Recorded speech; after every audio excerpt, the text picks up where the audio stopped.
Saididu meniru politisi Sekjen PBB Hasto Kristianto.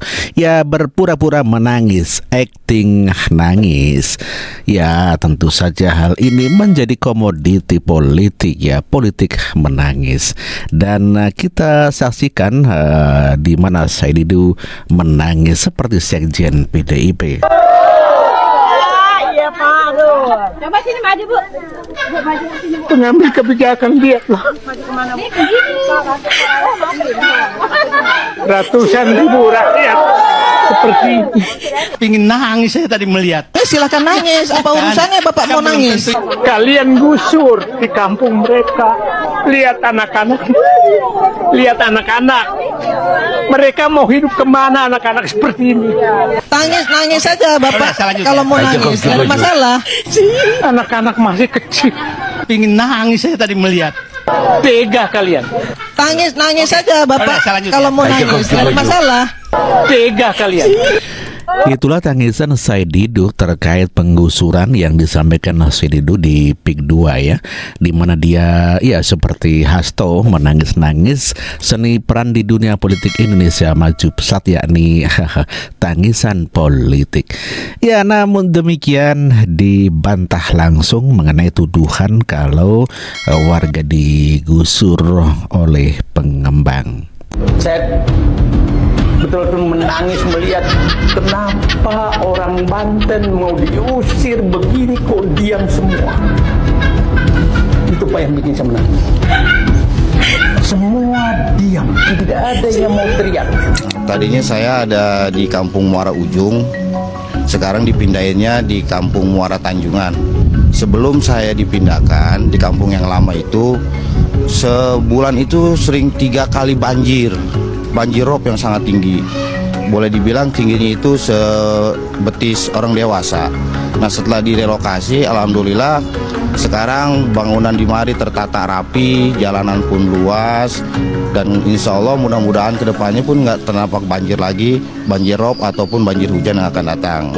Jadi sebenarnya warga di sini tuh termasuk saya pribadi bersyukur adanya relokasi yang tadinya kampung kami acak-acakan, sekarang sudah tertata rapi. Sementara untuk proses pembebasan lahan miliknya hingga haknya serta proses pembayaran, Oge mengaku DP bahkan dibayarkan 80% dan 20% menyusul hingga pembayaran telah selesai dan diberikan sertifikat hak milik. Penyerahan sertifikat hak milik di Desa Muara, Kecamatan Teluk Naga bahkan sudah berlangsung sejak 2022 lalu. Senada, mantan Bupati Tangerang Ahmed Zaki Iskandar juga menjelaskan duduk perkara harga tanah berdasarkan nilai jual objek pajak atau NJOP di lokasi tersebut.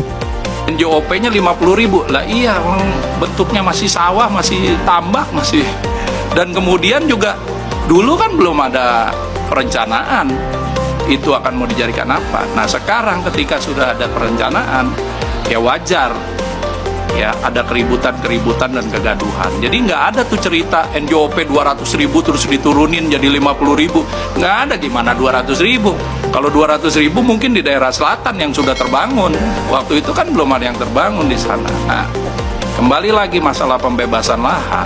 PIK juga sebagai perusahaan terbuka, mereka kan harus wajib melaporkan. Nggak mungkin pembelian tanah itu 3-10 kali lipat dari harga NJOP-nya. Ya, Saididu ternyata punya kepentingan di sana, dia punya tanah katanya. Dan ini adalah info A1 dan coba kita dengarkan pernyataan daripada Batman Power membongkar oportunis Saididu, bongkar kepentingan Saididu. Coba kita dengarkan. Teman-teman, saya sedang berada di Desa Pagedangan Hilir, Kecamatan Kronjo. Ya, di sana jauh sana adalah kawasan PSN. Nah, di sini ini PIK 2. Nah, ini teman-teman, ini adalah tanah si Said Gaduh, saya bilang. Ada kepentingan oportunisme beliau, ya. Mengaku-ngaku membela-bela rakyat, teman-teman. Padahal dia ingin menjual mahal tanahnya ini, kawan-kawan. Bayangkan, rakyat aja nggak ada di sini. Mana nggak ada kehidupan, ya? Mana rakyat? Jadi dia membela siapa, kawan-kawan? Jadi kita jangan mudah terprovokasi kawan-kawan. Dan saya sampaikan bahwa Said Didu adalah bukan bagian dari orang yang kritis, bukan bagian dari orang yang oposisi. Ada kepentingannya di situ, teman-teman. Dan kita akan bongkar semua itu, ya. Kita akan bongkar semua statement-statement dia yang ngedabrus, ya. Hati-hati, ya. Saya akan observasi, teman-teman, ya. Kita akan membongkar kebohongan si Said Gaduh, teman-teman. Ini bahaya, toksik ini. Itu aja. Ya, itulah seorang warga yang akan membongkar daripada kebusukan Said Didu.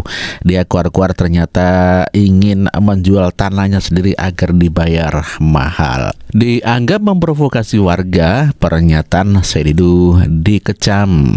Inilah pernyataan Said Didu yang dikecam oleh warga. Said Didu pecatan, sakit hati.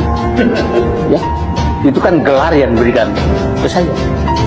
Bu, saya bukan pecatan, saya mengundurkan diri.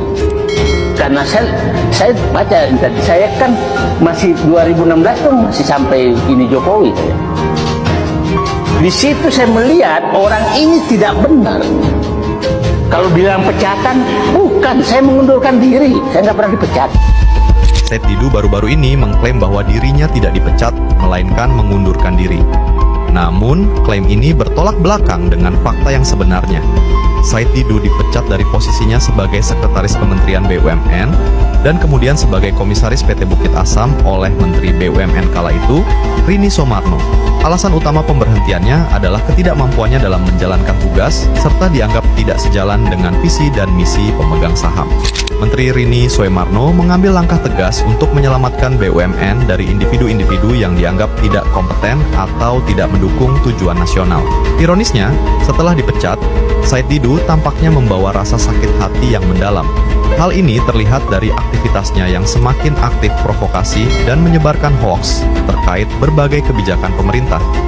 Alih-alih menjadi manusia merdeka, seperti yang sering ia klaim, Said Didu justru semakin menunjukkan dirinya sebagai sosok yang memiliki dendam pribadi. Tidak hanya itu, penyebaran hoaks dan ujaran kebencian sering ia lakukan di ruang-ruang publik, termasuk tempat ibadah seperti masjid. Tindakan ini tidak hanya mencederai nilai-nilai agama, tetapi juga menimbulkan keresahan di masyarakat. Sebagai masyarakat yang cerdas, kita perlu tetap berpikir kritis dan berpegang pada fakta untuk melawan segala bentuk hoaks yang dapat memecah belah bangsa. Ada apa dengan Said Didu? Katanya membela rakyat Tangerang Utara, tapi seakan memiliki kepentingan. Menurunkan semua NJOP tanah yang ada yang masuk wilayah PIK 2. Ya, bahkan banyak warga yang meresah-resah dengan pernyataan Said Didu itu sendiri, serta menimbulkan kegaduhan katanya. Sebab apa yang dilontarkan teman-teman menyoal pembebasan lahan PIK 2 itu jauh dari realita. Ya, dampak adanya pembangunan yang ada di wilayah Tangerang Utara, yang ada di wilayah Kecamatan Kosambi, bahwa dengan adanya pembangunan melalui pengembang yang sangat luar biasa, bahwa PAD yang ada di wilayah Kabupaten Tangerang meningkat signifikan.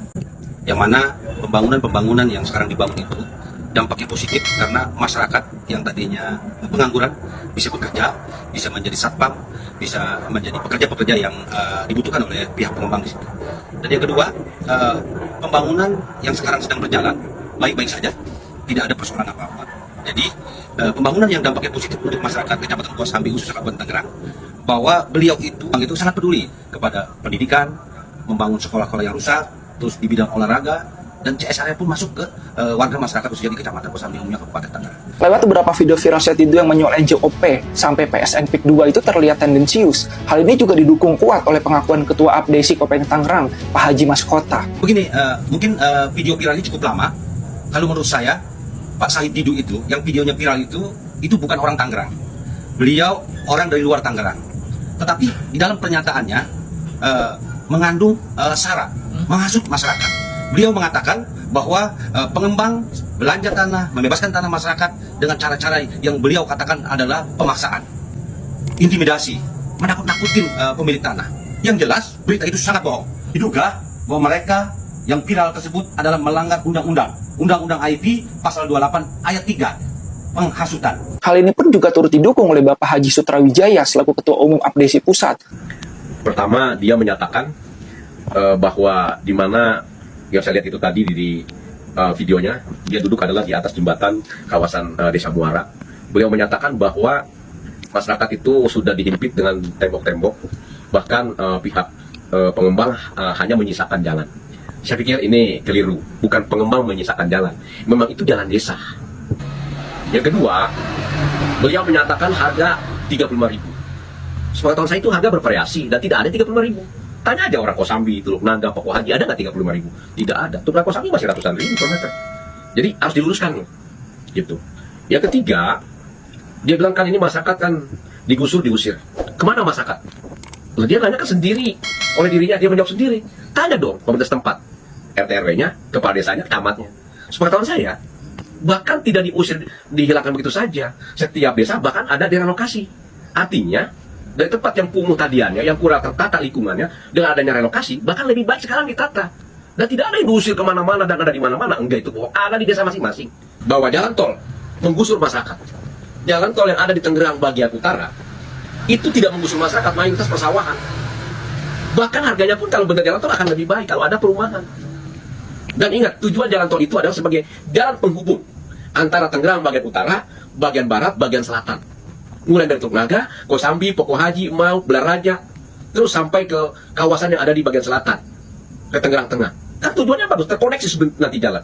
Sekarang yang perlu kita pertanyakan, Said Didu ini mau apa? Mau jabatan? Atau ada kepentingan demi lahan pribadinya? Jelas kita sebagai masyarakat perlu adanya pemerataan pembangunan. Yang jelas-jelas proyek PSN PIK 2 ini tetap dikawal oleh kita bersama kok. Namun pernyataan kontroversi Anda itu jauh melenceng, Pak, dari realita. Menyebut harga tanah 35.000. Masyarakat Tangerang Utara itu digusur dan tidak dilayakkan katanya. Dengan adanya hal-hal semacam ini jelas, dan pakai itu menimbulkan kegaduhan. Karena Anda sendiri belum duduk bareng dengan pihak terkait, serta dengan beberapa masyarakat luas, karena Anda bukan warga Tangerang yang nggak tahu keadaan realitanya, tapi seakan-akan membela seorang masyarakat. Masyarakat yang mana?